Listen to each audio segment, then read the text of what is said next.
வசனத்தை தியானிக்கலாம்.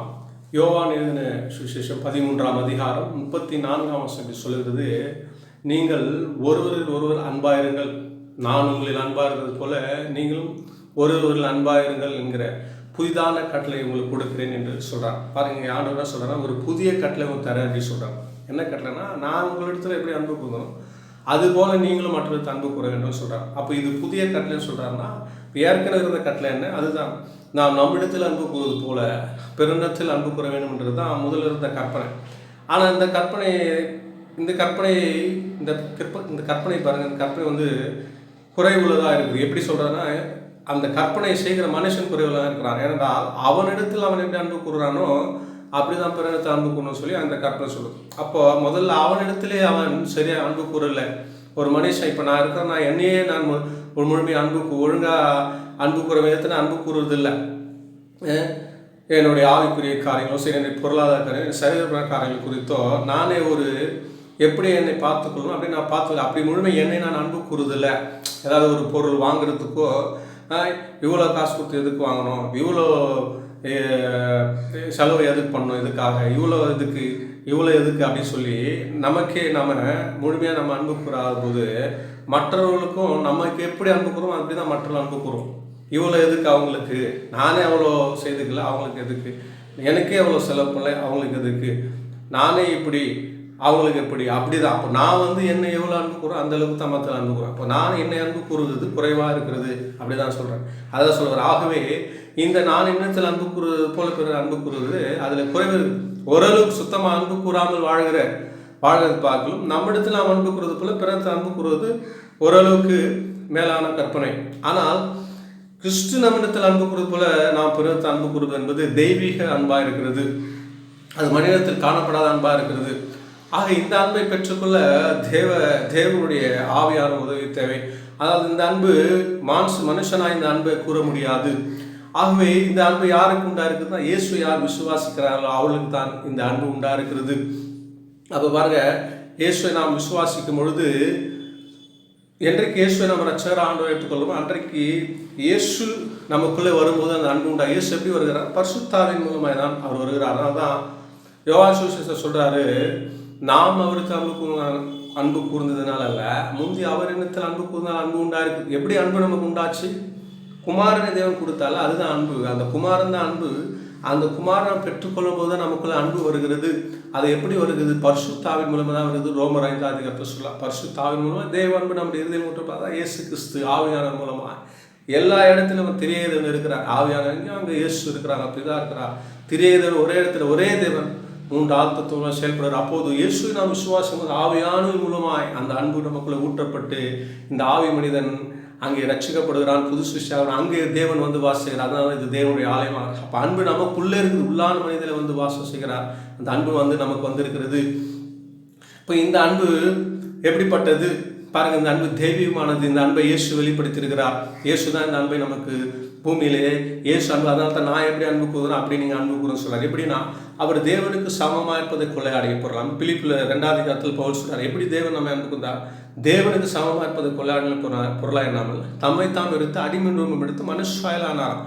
எதற்காக, பிதாவுடைய சித்தம் என்ன, இயேசு வந்து இந்த பூமியிலே மனிதனாய் பிறந்து ஒரு மனிதனுடைய பாவத்தெல்லாம் சுமந்து சாபக்கேடான ஒரு கொடூரமான பாவை கொடுக்கப்படுகிற சிலுவை தண்டனையை அவர் அனுபவித்து ரத்தம் சிந்தி மறிக்க வேண்டும். இதுதான் பிதாவுடைய சித்தம். ரத்தம் சிந்தி மறித்தால் அந்த மனுகுலம் ரட்சிக்கப்படும் என்று பிதா இந்த சித்தத்துக்கு அவர் மரண விரதம் கீழ்ப்படுகிறார். அதற்கு தேவன் என்ற மேன்மையை, தேவனுக்கு சமமாக இருப்பதை கொள்ளையாடின பொருளான் அதை வெறுத்து மனிதனை நேசித்து மனிதனுக்காக பூமியில் வருகிறார். பிதாவின் சித்தத்தை, பிதாவின் வார்த்தை, பிதாவின் திட்டத்தை நிறைவேற்ற வேண்டும்.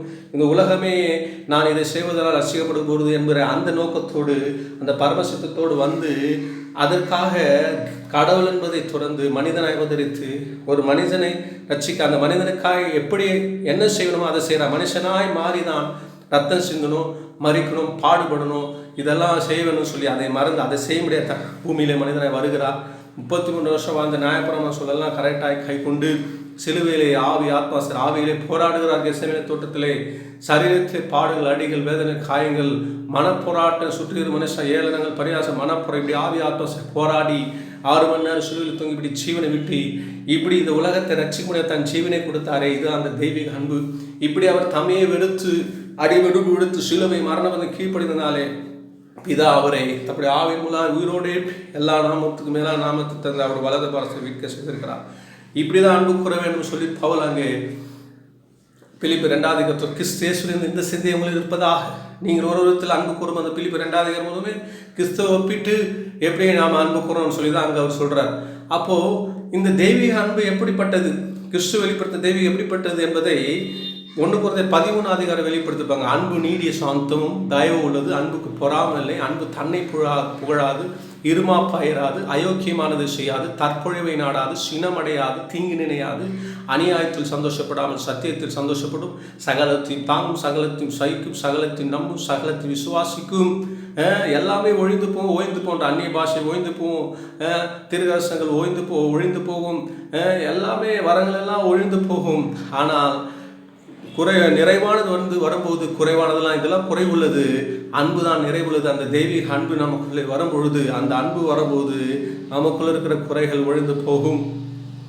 கடைசியில் விசுவாச நம்பிக்கை அன்பு நிலைத்திருக்க அன்பே பெரிதுன்னு சொல்லி அன்பை குறித்து இதுதான் தெய்வீக அன்புனா என்ன, இதுதான் அந்த அதோட விளக்கம் இந்த 1 Corinthians 13 பவுல் சொல்கிறார். இப்படிப்பட்ட அன்பை கிறிஸ்து வெளிப்படுத்தி காட்டிவிட்டார். ஆக அந்த பிலிப்பியர் 2 பவுல் இதுதான் சொல்றார்.